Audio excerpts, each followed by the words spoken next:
Blog Talk Radio. Hey guys, this is Those Guys with your host, Matt Marrero, along with Satish Ram. What up? And today, what are we doing, Satish Ram?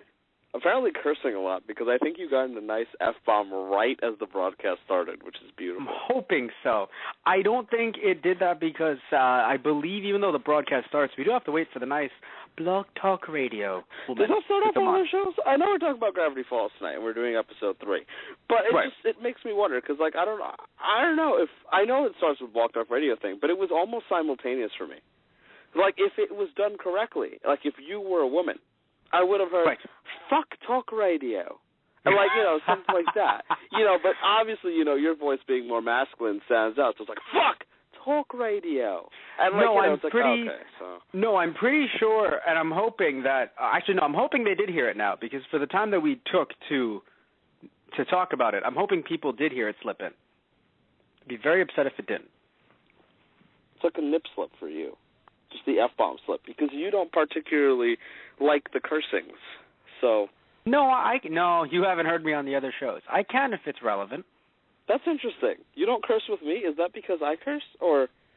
Yes, completely. That's interesting. Only reason. That hurts. It's okay. Damn. I have to ask you something. Go for it. Never mind. I don't have to ask you anything. That's not fair.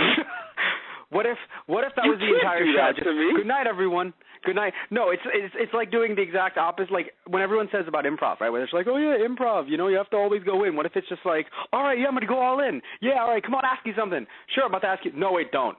Live, on stage, no. That my hopes went up and down in like 5 seconds, because you had the potential to ask me anything, you know, and I was ready. And okay, I was worried. I thought you were saying it in a way where it's just like, oh yeah, like I'm amazing, like as if you knew everything, which you don't. No.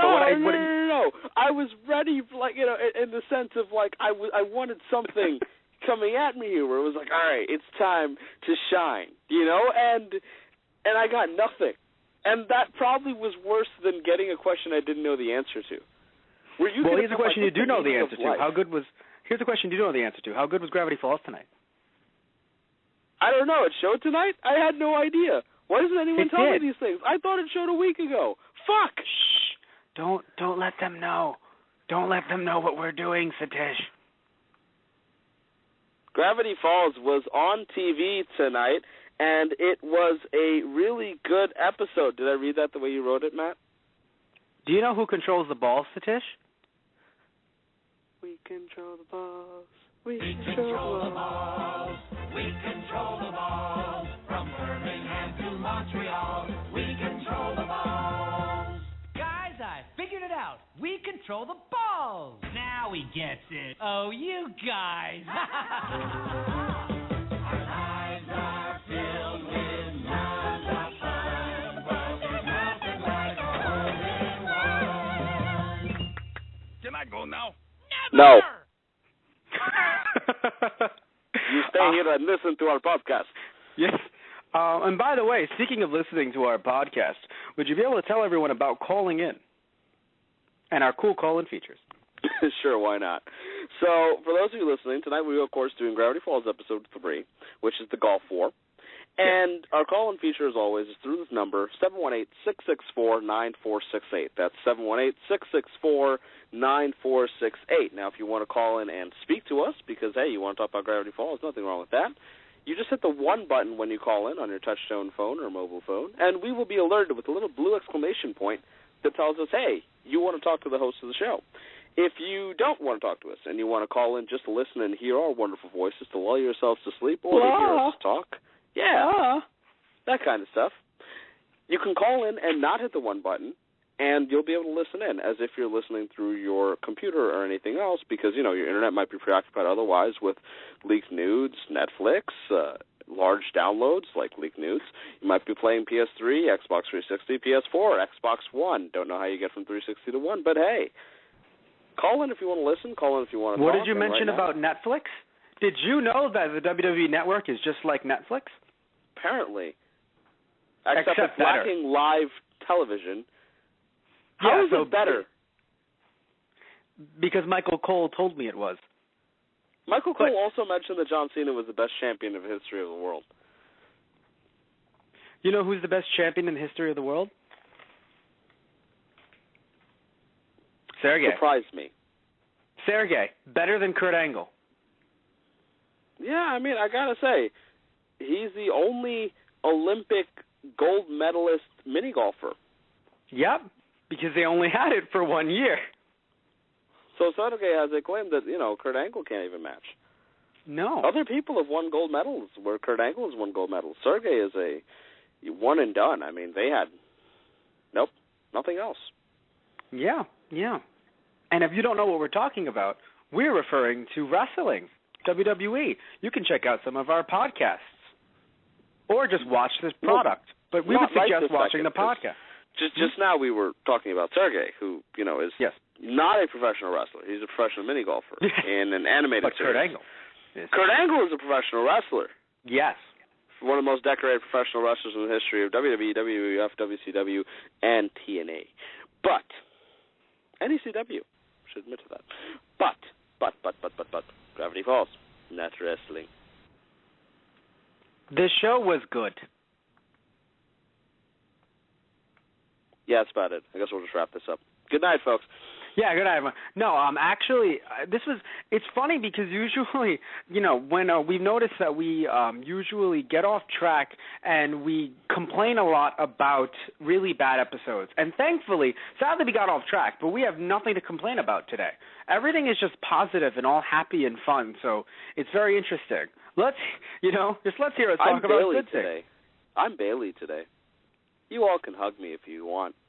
I'll hug you even if you don't want, because I'm happy today. You can hear it in my voice.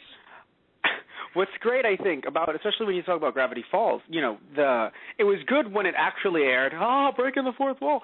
But talking about it, watching it again before the show, it was just a really good episode, and it was a pleasant surprise, because I have to say, I did not expect this to be good. In the terms of good compared to the first and second episode of Gravity Falls. I guess now we can get to the serious analysis of the show, because might as well Matt mentioned the fact that we usually kind of, in a way, struggle when we don't have shit to complain about. It's kind of funny. So Gravity Falls is a bit of a challenge to podcast about, because they do a lot of things right. And when it's over-the-top amazing, like episodes 1 and 2, of course we can go on and on about it. With episode 3, I mean, it was filler. So, and I guess what was interesting about it is that Gravity Falls, at least for Season 2, promises that even their filler has something else. So this one was traditional filler, but it had character development for Pacifica. Which is amazing. That's very important, because it seems to me that pretty much all the characters that we've been introduced to, not every single one, like the guy that says, get him, is probably not going to be like the world ender in the end of the show. He might, based on the way Alex Hirsch writes. But, Pacifica has had enough airtime and props of relevance to Bill's wheel that we assume that she is going to matter as the show goes along. And based on the first season, all we got was as Mabel, I don't know if you got the quote, but as Mabel described it, the bleach blonde stereotype. Which was going pretty hard for Mabel. I mean, she's an idiot, Mabel, but usually her, she might say, she feels the kind of person where, Pacifica would say that, and then, or something, very cutting, and Mabel would say, you are a stupid, right? Yeah, and the delivery was what got me, too, and I laughed. Yeah. Because she's like, well, yeah, and I'm like, I'm expecting her to just say poopy head, because that's what, the type of thing. And then, boom, rips off 7 insults. I was like, whoa. Yeah. And even Pacifica was like, you're dead. That was, and it was cool because the delivery was funny. And at the same time, it was like, well, that is all we've gotten from her so far. And so it was cool to get development in this episode. And among other things, I mean, again, I keep preaching over this, but the guest voice acting so far this season has made me very happy. This episode, we got Patton Oswalt and John O'Hurley. And so this is funny to me because I grew up a huge Seinfeld fan. I don't know about you, Matt. No. Not a Seinfeld fan. I didn't hate it, but I just haven't really seen a lot of it. Oh, well, John O'Hurley has a somewhat, semi-prominent recurring role on the show as Elaine's boss, and his voice is very recognizable. So it was really funny for me as soon as he starts off, the Knights of Wiener Castle. And I was like, oh, God damn it, it's John O'Hurley. And and John O'Hurley was the. He also hosted Family Guy for a bit. He was the Knight. And Patton Oswalt was the leader of the first Dutch, like Netherlands-esque kind of ones that we found in the windmill when it first ended off. Right. But yes. So all right, so we had Patton Oswalt, we had John O'Hurley, and we had a someone who I cannot name but only by voice, the pirate, right? Right, the pirate is heard guy who does everything. Yes. If I've heard the stories correctly. Yes. And what's amazing about John O'Hurley, by the way, you mentioned him, right? And I said, I don't know this guy's name. I'm looking him up right now, obviously. Just to be like, he has to have done something that I know. His face is extremely familiar. And I look into what he's done. Did you know that John O'Hurley was the cult leader in one of the original episodes of Family Guy? The Man in White? Yes. And he also, and if you remember his face, he did host Family Feud for a bit. Yes. Also, apparently he was in Sabrina the Teenage Witch, Drake and Josh. He was also King Neptune in SpongeBob. Yeah, the King Neptune voice is a bit more recognizable for kids around our age. Not like a little bit younger than us, perhaps. But, the voice kind of sticks, I think. I'm a big fan of his voice. It's one of those, it's not the one you're going to sit there and think, man, that's a perfect voice. But I enjoy his voice acting. Oh, yeah, no, it's nice. I like it. I am a fan. Yeah. It is, and I've heard him before, which is very nice. Oh, yeah. And anyone who's a Seinfeld fan immediately would have been like, hey, that's John O'Hurley, and that's good. And Patton Oswalt, of course, King of Queens, and some stand-up comedy that he's known for. Oh, and of course, basically he's also known for being a giant nerd, honestly. Oh, yeah. I mean, his nerd reputation has made it to where he's on the Goldbergs, if you've seen the show on ABC, which is really a good show, by the way. He's on the Goldbergs without being on the Goldbergs. He's the narrator of the little boy who, you're supposed to see the show kind of through his eyes. He's the narrator. So he's on the show, basically being Bob Saget for How I Met Your Mother. Bob Saget! Without actually being in that's how much, and of course, if you don't know, the little boy is a huge nerd from the 80s. Right. So it's really funny how it's just this is, Yeah, by the way, I can affirm the Goldbergs is actually a very fun show to watch. It is. Also by Disney, strangely. Yeah, strangely. Yeah.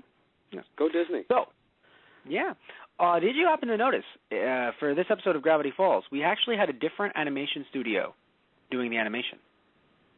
I've heard that this was a test for them. Is that right? Oh, that's nice. I haven't heard that, but that would make sense. Let me rephrase this. I've heard that the shorts over the summer were a test for the people who did this episode.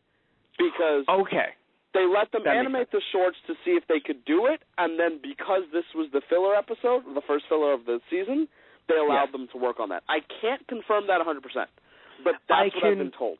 I can tell you for sure, from what I know, is that there was an animation company that was being tested with the shorts. I can see why it would make sense if now it's just, all right, you've been tested, you passed the test, no one died, let's bring you up to the actual episode. Which, hey, if there was a change in animation, it makes sense. Now there's for this one episode there was a change in the animation company. Instead of normally Gravity Falls is animated by Rough Draft Studios or Digital Emation, this time around it was done by Yerum Productions Co. So thumbs up, I guess. It didn't really strike me as odd or different in the episode. You can kind of, I guess, see it in certain shots, but only after you know. I feel. After I think when you see certain shots, you go, you know what? They look a bit bigger than they should. Not out of proportions or anything, but just certain shots make them look like, I guess I'll use the word real. It's hard to, not real people necessarily, but I feel like, with other of the companies that have been working on this, even if it's like an upward, they don't really do upward camera angles, from below, because it gives them a look of, oh, this is the actual perspective, where it's no, it's usually kind of from up high, where it's just, you're all animated tiny children. I'll take if that makes any sense. No, I'll take that. But again, you had to actually hear about this, because once I heard about this and then I watched the episode, it made sense. But before that, I didn't think, oh no, this person, and if you think, oh, this is kind of weird, companies do this? Oh yeah. Batman the Animated Series was done by multiple companies, one of them being Japanese. Batman the Animated Series is glorious, by the way. That as well.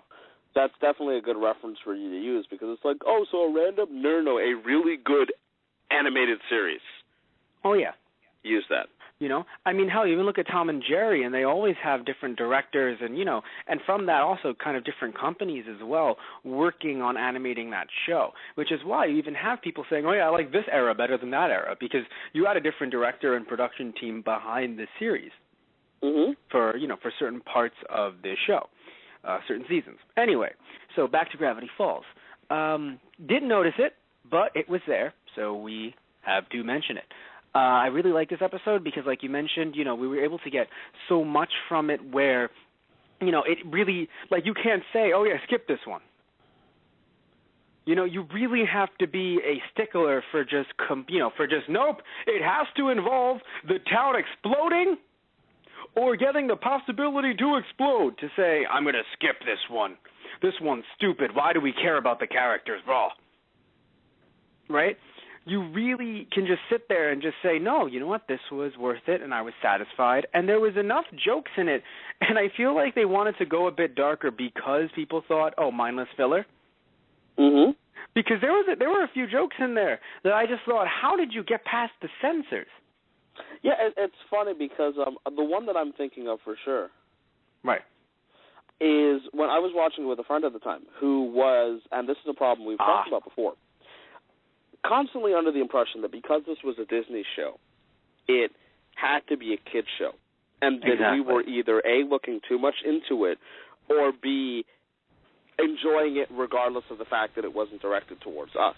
Now, I'm not going to sit here and argue that Gravity Falls is directed towards us, but I am going to say that just because it's on Disney, it is most certainly not a kid's show. It falls into that purgatory, limbo area, where you would say Phineas and Ferb falls, where although it is, yes, on Disney Channel, there is a lot of humor that appeals to people of our age range, that's what I'm saying, the early 20s and on, and there are undertones and perhaps sometimes subtle and not so subtle jokes and things explained that are definitely not for children. And one of the things was pointed out in this episode. I would argue, sorry, before you finish, I would argue it is a kid's show, but at the same time, they understand that you can't just alienate everyone else involved. Therefore, they throw those nice little things at us, and even at adults, I think, so that it becomes, in a way, it's supposed to be a kid's show, and I still want to say it is, but it also has kind of morphed into a family show, I would argue. Yeah, family show may be a good way to put it, because it's not like I can't show kids Gravity Falls. But at the same time, I can turn to you like I had and been like, hey, you should probably watch this show. There's something interesting about this. I think I've explained this. I actually came across the show watching TV with my 10-year-old cousin, who wanted me to watch with him. I was like, oh, why not? Sure, I'll sit down and watch the show. And it was the first episode I watched actually was Double Dipper in the first season. And the first thing that caught my attention was the fact that towards later in the episode, when Tyrone evaporates by drinking the soda, Dipper, says you were the only one who understood, and then pours out his soda to the ground, which is basically, as I said before, he's pouring out some for his dead homie, which is a very adult kind of reference. And my cousin at the time didn't get it, and I'm sitting there with my mouth gaping at the screen because I thought, why is that on a Disney show? And so, referring back to the Gulf War, which we're talking about, at one point, Patton Oswalt's character says something along the lines of, we thought what would be the best thing outside of beating Pacifica? Killing her. Verbatim says killing her. Which is really funny. What my friend realized, okay, maybe this isn't a kid's show. I'm like, you think? After everything that went on, that was the line?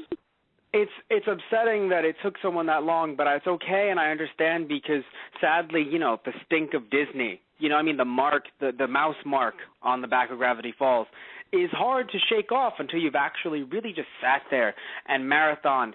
And also the fact that, and I want to bring this out to anyone too, if you do want to say, oh, no, it's only for kids, there's no value to anyone else, they expect the kids to get the cryptograms? Yeah, that's actually a really good point, to be honest. The cryptograms and at the end of the episodes, and yes. the During hidden the ones episode. within the episodes. Yeah. Are never explained. You know, there's no website that you can go to funded by Disney that says, here they are, children, a hook. It's like, nope, just... Right, we have to, I mean, we look for them. Us being the, ridiculously obsessed Gravity Falls fandom community. Oh, yeah. Because, my God, check us out on Tumblr. Not us, those guys, yeah. in terms of the Tumblr fandom. Oh, my God. Oh, yeah. Nuts. Exactly. But do check out those guys on Facebook if you want. Those guys on Facebook, / those guys on the radio if you're typing in the URL. But, yeah, people are bloodhounds with this stuff in terms of how they hunt it down. And it's incredible.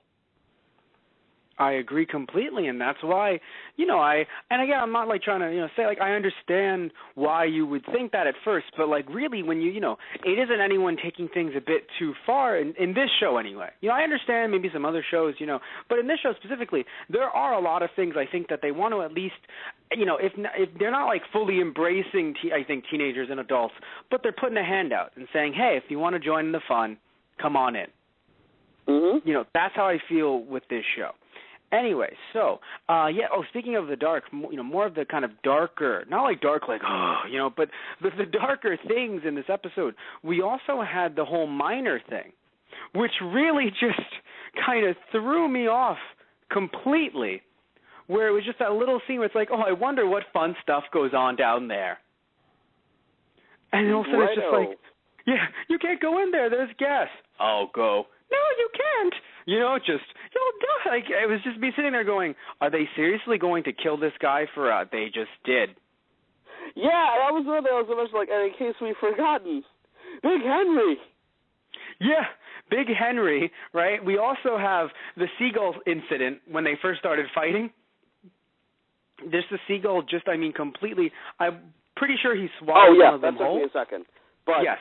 And then... You're right. And as he's flying around with them, they're just Tipper and Mabel just laughing at how adorable their fight is. They're like, you two are you're all so adorable. And they flash back to them, and you're like, oh, so then they'll be just, they'll look cute whenever. Nope, completely battle damaged.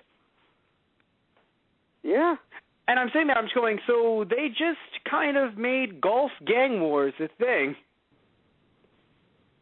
And it's interesting because there was also a little, so jokes aside, there were undertones about, hey, maybe rivalries are kind of immature.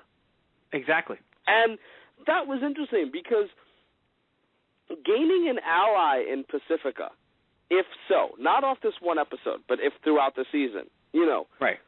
Pacifica has resources. And not only that, in terms of, money and resources, she obviously knows more about the town because she is a longtime resident, and there are, it's hinted that pretty much everyone knows about what's going on, or they know more than they see, right? Yes. And go ahead. Thank you. I was wondering. I was like, that was nice. We work together a lot, everyone. He knows my cues. I was going to say that I would argue that she knows nothing other than what everyone else knows on the surface. But her parents, though, that's what's interesting, where not only do her parents have money, but her parents have money. And I don't mean in the sense that they can buy anything they want to. I mean they aren't rich, they're wealthy. Right, and that they're is also, nice when it, what? In the lie. They're in part of, because they were all okay with the lie of Nathaniel Northwest not being the founder of Gravity Falls. Oh, yeah. And that's where it is, where, wealth always, has a nice little, heavy handshake with conspiracies. Just holding hands, walking down the street, being Illuminati. Just completely. So the thing is it's just, this, this I'll admit, we could be looking a bit too far in, but it is Alex Hirsch. So he could easily have nice little, maybe they spend some time in the mansion, and then maybe all of a sudden a ghost pops out or something crazy like that. And then we wonder, oh God, why is there something in her mansion? What is in there? I wouldn't put it past, because that mansion obviously holds something. I'm going to be honest with you. I am very certain that mansion has something. It may be something minor, but the amount of space that it takes up and just the amount of money that her family has. I'm certain that there's something there relevant to story progression. And because of that, I'm very interested in Pacifica. Also more interested in the fact that you can tell that she is not her parents, in the sense that her parents are already established characters and bad influences on her. But she showed moments of the fact that she might be able to change, especially her opinion on Mabel and Dipper. Because, she obviously isn't used to the way the Pines family acts. And part of that, I think, is her jealousy when she acts towards Mabel, because Mabel is allowed to be herself, is supported by her family and loved, all the time. And at the same time, it seems to be the opposite for Pacifica, where she's just told, you have the family name, succeed. And, of course, we're not going to come watch you, darling. We have a party to go to. And it was like, that's fucked up, It is. And it's nice that they were able to have that in there to really, show you that her life isn't as good as you think, because sadly, and it's a stereotype that I want. Her parents' life is, but she right, you're right, her life is not as good as, Yes, her life isn't as good as you would think, and even her parents, we don't know. But we're not going into them, obviously, because that's a bit too far. But with her, what I like is that I don't like that her life was that bad, but I like that it was shown, if only because of the fact that there's a lot of a stigma with now with rich people now, where if you and I were able to win the lottery tomorrow, right? That still wouldn't mean that I can keep my relationship going with my girlfriend, nor would that mean that you can pick up women for long term. Right? You can get women for quickly. I mean, hell, you can get guys if you have that much money. You can get anything you'd ever want, right? But doesn't mean that it's long term, and it doesn't mean that saying, I got everything that I want, means that you still have friends and you have a complete life, Yeah, and that makes her more interesting automatically. Yes. Because of the fact that, yes, she is not a stereotype anymore. Now it's like, okay, so she doesn't just have everything she wants, because up to about halfway of the episode, it is fair to say that she had everything she wanted. Literally everything she wanted. I mean, she's got a fucking mini golf trainer. She's got a mansion, everything. There was just a slight mention of hey, her parents don't, seem to treat her the way that you would hope they would. And that was important.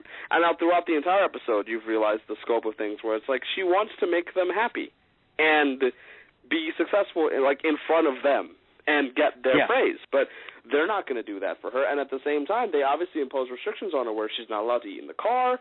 She's not allowed to take handouts, quote unquote. Basically, she has a very stereotypical life, and she's blocked off from the rest of the world. And, that's why the potential for the Mabel-Pacifica friendship is so good. Yes. And, of course, as I was mentioning, or I was getting into sort of, but now you mentioned it, I'll just point out straight out, isolation. That is a huge thing. So it's really, I like that this episode kind of explored that, because I really want it to break down, where people don't just go, that person's rich, therefore they must be happier than I will ever be. Where it's just, maybe they'll be happier than you, sure, but they definitely can't be the happiest person in the world. It's very hard, I feel, to just say, money will wash away everything. It might wash away your problems that you have currently that involve money, but that doesn't mean that in the long term it's just, and I know it's a bit different. You fear financial security, and I understand the same thing. I fear that as well. But it's still, it's still and also I would like to add, you and I do have a nice circle of friends. But now all of a sudden we get money and we wonder which one of them, do they still like us? Wait, this person just smiled at us. They haven't smiled at us in about a week. Fuck them. All of a sudden it becomes, everything kind of turns and we get paranoid and whatever. So it's really nice to see a situation where it's just, you can tell kids, hey, even if you have all the money in the world, look at this. See, children? Because I have, and not even children, just adults too. Any adult watching it needs a refresher course, Any person watching who needs a refresher course on lessons, I like that Gravity Falls is able to kind of throw them in there. But with really, a lot of fun adventures along with them. So it's not just, hey, Sonic comes on the screen. Hey, children, remember, money doesn't always lead to happiness. Thanks, Sonic. Yeah, no, and that's good, because this is one episode. And so let's say 23 minutes of television, is that right? Right. 23 minutes? Yeah. So 23 minutes of television that was able to basically establish, all right, Pacifica's deeper than we think. Her family's kind of fucked her up a little bit. Mabel and Pacifica can be friends. And Seuss is really, really homoerotic, which is funny. And still put an appropriate amount of humor in there that attracts the general audiences. And also gang war stuff apparently is a thing, along with the lessons of hey, rivalries may be immature, as I mentioned before. It's a lot of stuff to pack into a 23-minute filler episode. I'm sorry, Satish, did you mention Seuss?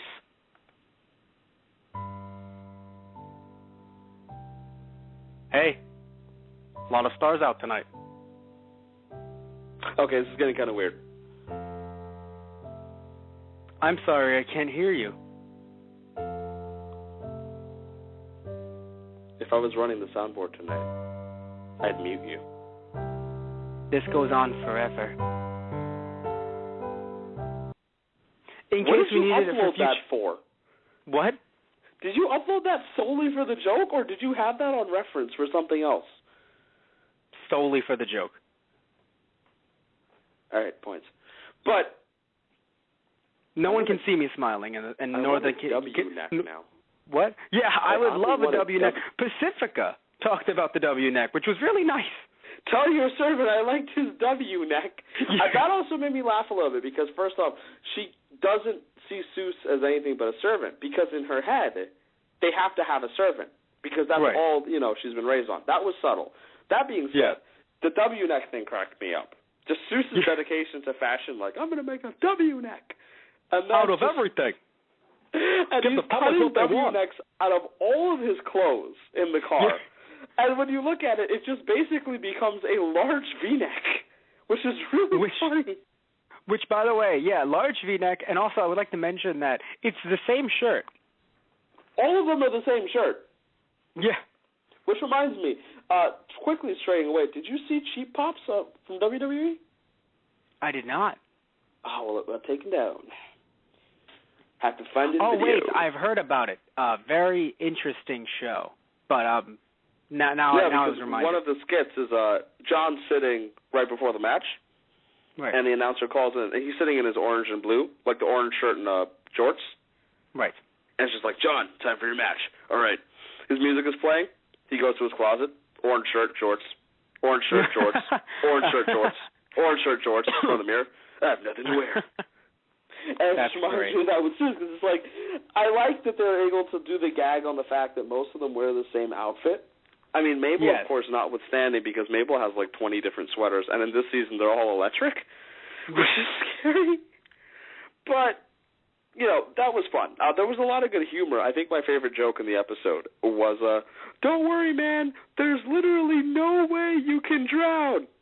Falls face first into the water.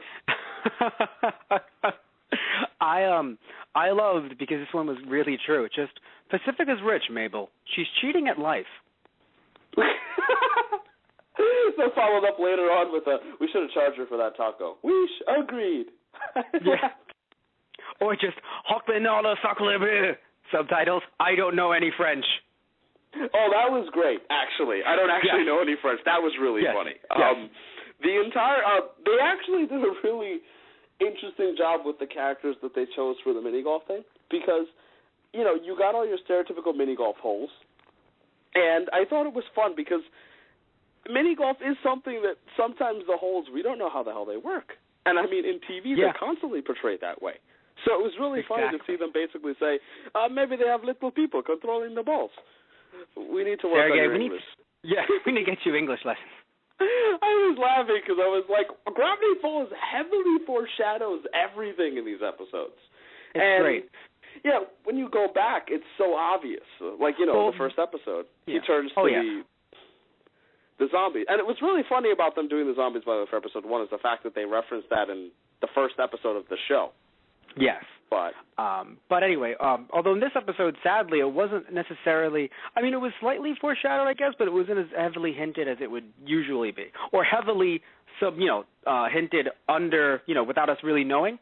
Kind of, I would say subliminal, but it's not really subliminal. Meaning that in this episode, the whole Sergei joke happened after we knew that there were actually little people in the holes. There might have been more, for all I know, because there usually is something very. Well, I'll say this much. I think it was just the fact that it's like, oh damn, this didn't work, and it was just like, oh well, I don't know. I will admit though that if you do sit there, because if you do know anything about mini golf or golf in general, you will say, damn it, how do these damn holes work? You know? Yeah. How do these? So it would kind of be funny if it was just like, oh yeah, there's like, you know, like what are the little people? Because I think I've heard that before from somewhere. I remember my dad, you know, loved him when he was younger. He would say, I thought little people were in the TV, and it's like, Dad, why is that relevant? I broke the TV. he picked apart the TV, and my grandmother came home pissed, and he just looked at her and went, I thought there were little people in there. I now know there are not. I also did something similar as a child. Oh, God. And I can not that we broke the TV, but right. I was having really good juice, like really good juice. And I was sitting there talking to my TV because I don't know if I've explained this, but I had a really weird childhood, like, because I'm demented. So I was sitting there talking to my TV, and something in my head occurred that the TV was really, really thirsty. And I decided to give the TV a bit of my juice because I thought, you know what, this is such great juice. I shouldn't be selfish. I should probably share it with the television. You know what that reminds me of? What? You want some more Tom Selleck?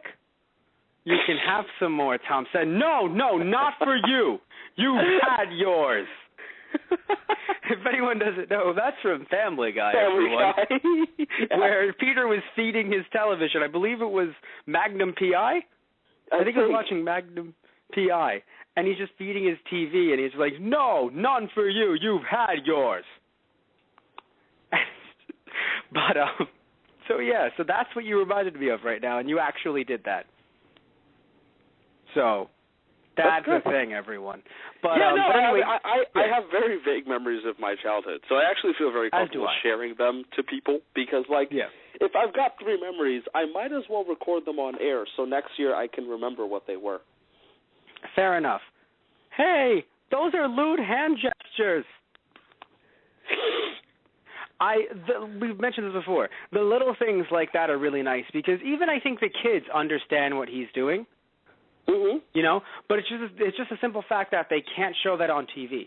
So with them just sitting there going, like, I feel like they just, like, Alex Hirsch writes 2 scripts, or at least he writes 1, and he, with the intent, like, knowing that's like, all right, that won't pass, that won't pass, that won't pass, that won't pass, and he'll go, oh, okay. And he'll just immediately just change it, like on the fly, to it just, all right, fine then. So then the king says, hey, stop that. Exactly what we couldn't show. Yeah, no, I really think he does write something along the lines of 2 scripts where he knows every risque joke he has, and he just crosses his fingers that they don't notice. Yes. So, like, and when they were listening over when they saw episode 3, and they're like, what's better, killing her? They just all turned at Hirsch and stared at him, and he's like, you guys let it go.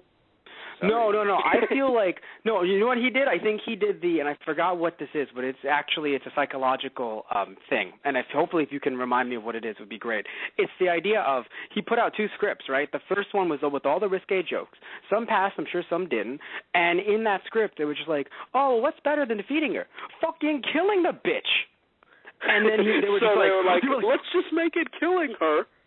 And he was like, well, I mean, I guess you guys are the bosses, you know? I mean, whatever. I mean, whatever oh, God. you say goes. It sucks, but whatever. Throw a temper tantrum and leave. Smile to himself. It feels like I read a joke about this on the internet once, but just basically like, you know, if you ever screwed up on a report card as a girl, just do this. Be like, Mom, Dad, I'm pregnant. What? No, I'm not pregnant, but I got a D on a class. But, you know, it's a lot better than being pregnant, right? I've also said that to my parents, and I'm not a woman. Didn't work as well. I figured it. But no, sorry about that. But the thing is,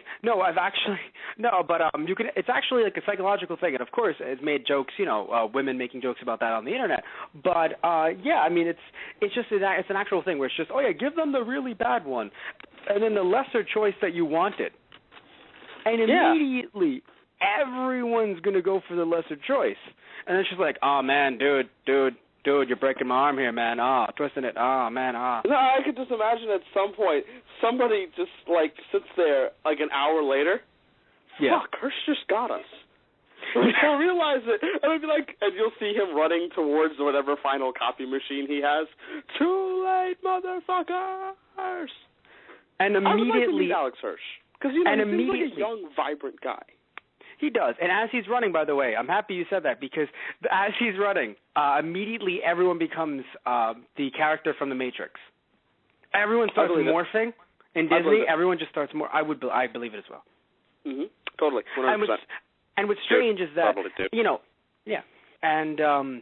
and of course now because of that, the rumors are that Hugo Weaving is suing Disney because they were using his likeness. We may also get sued for using that joke. You have well-founded references. I hope everyone appreciates them. Actually, no. The reason why I brought it up is because I don't know if you know this. You actually cannot use an actor's likeness. Like for a while, you could. Meaning, there was okay. I don't know if you know this. The dad from the first Back to the Future movie was not the same actor in the second film. I'm not a huge Back to the Future fan, so that's new news to me. But I think I've talked to you about the fact that in Major League, they used two different black guys and just decided to make that a thing. Have I talked to you about confused. This? No. Okay, well, in Major League 1 and Major League 2. Right. In Major League 1, it was Okay, that's a movie. Because when you said Major League, I thought it was the video game. In this video game, they used two different black men, and I was confused. I think I know what you're referring to. The movie Major League. I'm sorry, the Charlie Sheen movie. It was an old baseball movie. And basically what they did was in the first one, they had one actor play it. And the second film, they just, no explanation, just used a second black guy.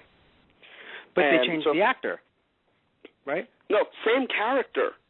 Yeah, but I think that's a bit better than doing, what they did in this movie is they used a different actor, but they put prosthetics onto him to make him look like the first actor. Well, they chose Omar Epps. Basically, it was Wesley Snipes in Major League 1. And they chose Omar Epps because he supposedly looked close to Wesley Snipes. Well, yeah, I can see Omar Epps as Blade. I can only see Omar Epps as Guy on House. But so it's really hard for me to look at him and be like, you would be Blade? Apparently so. But imagine putting prosthetics on Omar Epps to make him look like Wesley Snipes. That's fucked up. That's fucked up. And then, I got you. And they did that, I believe, for both the they did that for the dad in the movie, and it was very upsetting because he's supposed to look older anyway, but they actually ended up putting prosthetics on him to make him look more not just older, but more like the other guy. Okay. You got my interest. Go on. And of course he sued them because of that. So it's the issue of God, everyone's turning into Hugo Weaving. Hugo Weaving now has a problem with this. I see. So an actor's likeness is actually illegal. So in an animated show, is it the same thing? I would assume it's completely different because also for parody use, you're not. Because it would be like, let's say, Family Guy. Do they have to pay an actor or actress every time that they use? No. That's why you'll end up seeing. That would suck. No, well, Family Guy has the money, but no. That's of why. Course they do, but it would suck because they used it in the beginning before they had the money, quote unquote, and. No. That's a bit different because remember, it's the difference between and also they always have those things where it's like this person is not based off of anything, even though South Park always had that, and then they had an episode where it's like where it's just like this is not based off of anything real, blah blah blah blah. Immediately has Kanye West saying, "Hey, are you the Hobbit? Like, girl, are you the Hobbit?" Yeah, I mean, there's the Jonas Brothers in there off the top of my head in terms of funny or famous references, but. Yeah, I get. Okay, so animated series don't have the same thing, but in real life, in real life, interesting. And also remember, what matters. I don't even think the issue is actors' likeness. It's the idea of we hired you for the first one, then you decided to go away because we wanted more money, and fair enough, you did a lot in the first movie. So to be you. I don't know the legal. I'm probably sure that's not a thing. That shouldn't be a thing because obviously it's like my likeness. I remember hearing a lot about. Yeah, I'm kind of with him actually. I'm kind of with him actually. Oh yeah, I'm with him too. Yeah, that would piss me off if I ever did something and then I didn't come back and they decide to hire someone and make them look like me. Yeah, fuck that. You can hire someone else in my place. Totally cool. Don't hire someone. It would be funny though because they'd have to find a Guyanese person to hire, and it would be hilarious. Because it'd be like, wow, when did these people come to the planet? We've been here since you have. You not bastards. just Guyanese with your voice. To the point may where they actually say be a slight rarity. That's what I'm saying. To the point where it's just like, oh God, okay, Satish, listen, we're going to pay you the same exact role we're paying you right now, just as a voice actor. Is that okay? You're voicing the new guy who's getting paid peanuts. No, that would be funny because it amuses me to think like, okay, two things. Being Guyanese is somewhat rare in the U.S. I mean, we have sub 300,000 people in the fucking U.S. That's a minority. The largest percentage live here in New York, in my city. You are a minority.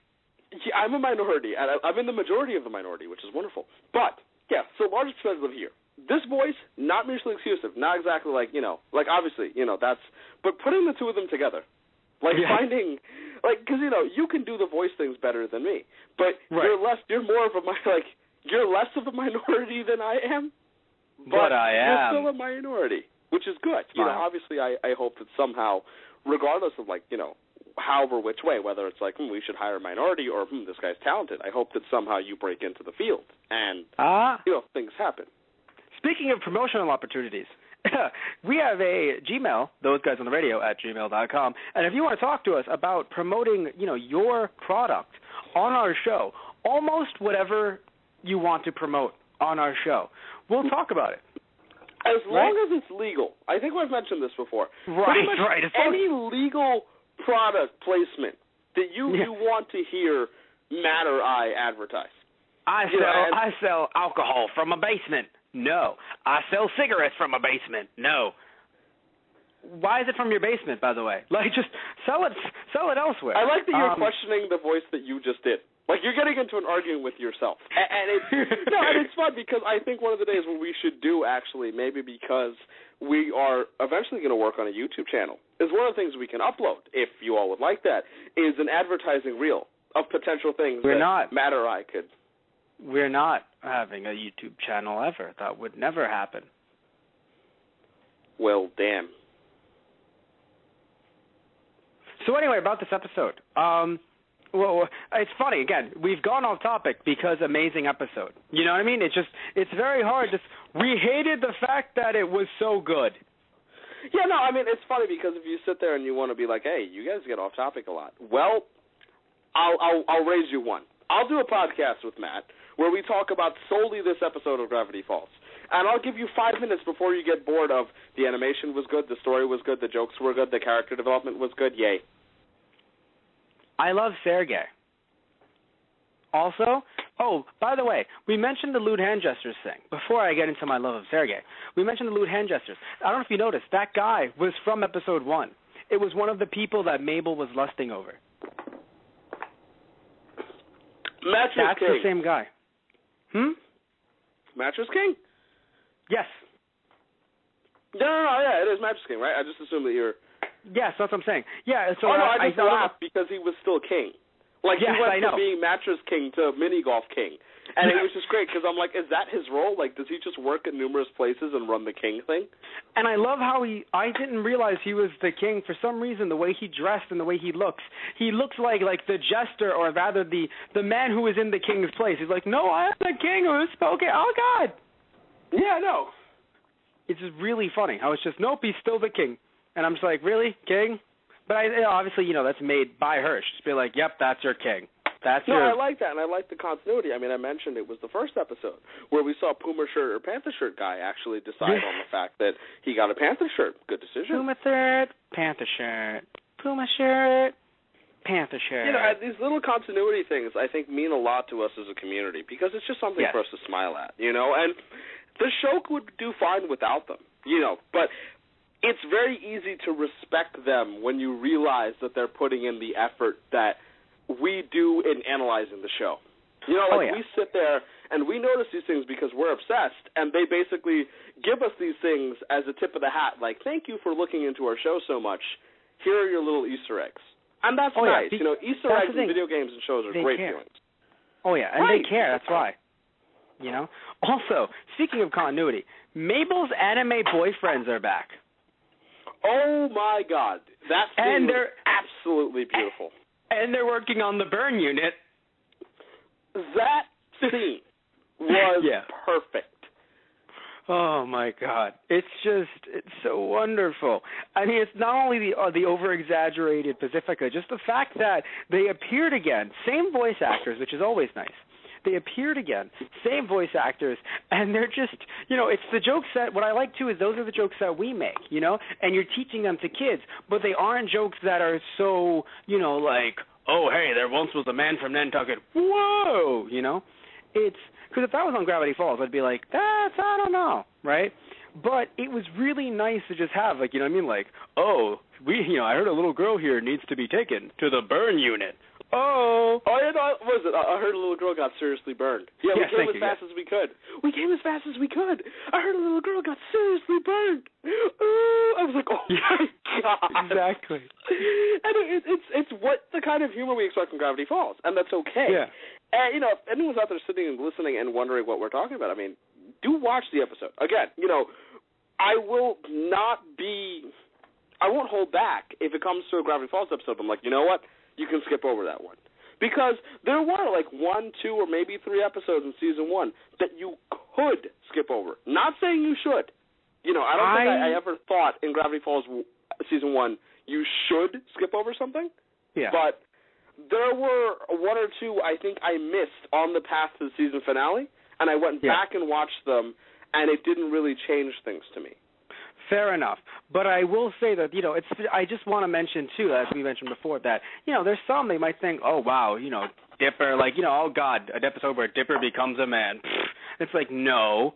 Think about who he's been. Don't skip it based on the fact that you think it'll be dumb. Because the Gulf War suddenly, certainly had the possibility of being a stupid filler episode. And there was a lot to pick out from it that was enjoyable and worthwhile. So, exactly. Total Watcher. And the ones coming up, as we're winding down the hour that we have today. Yes. The ones coming up, the 2 episodes are the sock opera and Seuss plays a anime dating sim. Or I believe Seuss gets a girlfriend or something of the nature. Now, so sock opera, there's a confirmed Bill Cipher appearance. Immediately, the red flags are going off. All right, something's going to happen. And the description is basically along the lines of Mabel tries to put on a sock puppet opera to impress a puppeteer in the town. Mm-hmm. But it coincides with Dipper searching for some secrets of the journal, and boom, bad things happen. And apparently, from the way you made it sound, it's from our last podcast on Gravity Falls, it basically turns into Puppet Master, is what I would say. Yes. No, you got really happy at that thought. I remember hearing your happiness on air. Yeah. And that being said, the episode after that is going to be Seuss looking for a girlfriend. From what I've heard, this is an unconfirmed spoiler. But not a spoiler, but unconfirmed plot detail. I've been told that what's going to happen is that Seuss is trying to go to his cousin Reggie's wedding. His cousin Reggie, you might remember, is the guy who got into a fight with a teenager and broke all his arms, all his legs. And, I think he died or something. Yeah. Me and Reggie were talking about it the other day. Yeah, that cousin Reggie. Supposedly cousin Reggie's getting married, and Seuss needs to find a date, and this leads to him, because he needs help talking to women, trying an anime dating sim and falling for that girl. So that's the unconfirmed plot details. It seems based on the trailers that we've gotten, that is, that makes sense.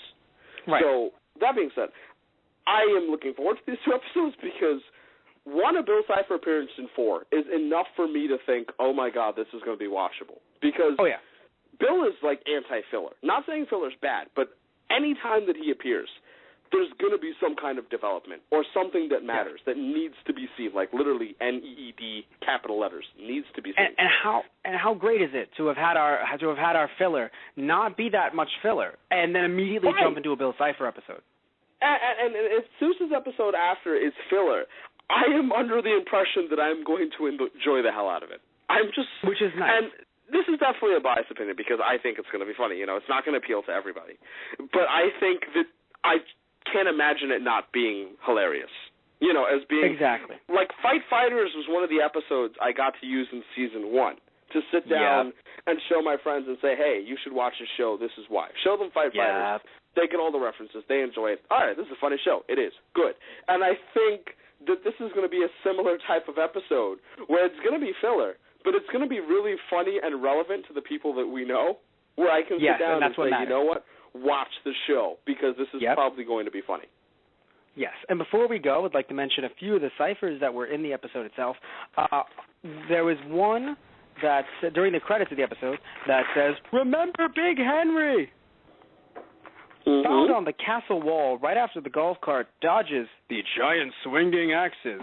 Apparently, the keyword "whatevs" is there. And now this one, which we realize get through quickly, but I really want to mention this because of how cool this is. There's one that says, and it's a page that, it's at the end of the episode, and it says, "Old man sleeping on the green. Can't help but wonder what he's seen." So there's our rhyming one for the episode, which always makes me smile. But if those of you, who've forgotten, in the beginning of the episode, when Mabel first dives in and she's playing, she knocks in a hole-in-one with who? Old Man McGucket, sleeping on the green. Yeah. The grass, or the green of the course. So, yes. Oh boy. As much as they teased us with Property of F, Fiddleford H. McGucket, hopefully, with the author stuff in episode 3. Right. That cipher alone, that cryptogram, is certainly a little interesting. Like an eyebrow raise. Oh, yeah, most definitely. And, by the way, before we go, I want to mention two things to you. One thing, do you remember what book or magazine specific his dad was reading? I forgot. Remind me. Aficionado. Yes. That, and apparently Pit Cola has pits. They drink a cola that has pits in it. That makes it legitimate. Yes. No artificial fruits in this one, children. Yes, and also the fact that it was actually, this was the first time that it was actually drank from. It's been talked about, but it's the first time that it was there, which is very interesting. Its first ever real appearance. Also, Grunkle's Den is the best bad role model ever, and again, it's why this is kind of a family show, because you can have adults say, "Hey, don't do what that adult does." Look at the kids. I don't know, Matt. We're going to have to break in. And I'm just kidding. Let's break in. Exactly. God, I lost it. Because it was like 2 seconds where his face was just, I can't even finish this sentence. Fuck that. Oh, God, these question marks are falling on me. That is a quote from the shorts. If you haven't seen them, they are gold. My favorite part about that one, if you don't believe me, ask me. It's like I'm seeing double of my, damn it. Yeah. It's like I'm seeing triple. The shorts were absolute gold. That would be Gravity Falls Public Television. They were. So anyway, everyone, sadly we have to go. But as Satish mentioned before, we do a lot of different shows, and where do they go? On our Facebook. Facebook, Those Guys on the Radio, or if you're searching up Those Guys on Facebook. Now, what else do we do? Well, we do wrestling, WWE Raw, sometimes WWE SmackDown, most definitely the pay-per-views that come by, also WWE Rumor shows. We also do Dragon Ball Z shows based on the movies, usually on a weekly basis. But if we can't, don't worry, you won't be seeing it on our Facebook page. Also, This Week in Comics, where we talk about the certain comics that have come out this week. And also, we have a Twitter. Those Guys Radio. And on our Twitter, we not only post our shows as well, if you're more of a tweeter person, or we post funny cat pictures. Because why not? I can't tell if you mess up tweeting, Twitter, and follow and like on purpose now, or like if you're just doing it to humor me. But I have an internet that has Google. And on that internet that has Google, you can direct yourself to Gmail, where you can find our email, thoseguysontheradio@gmail.com, where you can email us about show ideas, promotional opportunities to advertise with us, or collaboration opportunities. As well, if you can't get enough of us, you can always check Blog Talk Radio's archives, if you're new, to listen to some of our old shows, where we've done things, as Matt has mentioned, Gravity Falls, Pokemon, wrestling, comics, Dragon Ball Z, lots of stuff going on. And also, remember everyone, that if you want to see some of our videos, we actually have a VO up and a Daily Motion. I'm just kidding. That was funny for a second. Yeah, because you thought I was serious for a split second. You were I like, did. Wait, I was like, did Matt use Daily Motion? That's nice. I didn't know he did Daily Motion. No, Daily Motion is real. VO was the joke. as VO has become. Anyway, sadly we have to go. Thank you guys for listening to Those Guys, and we are signing out. Word.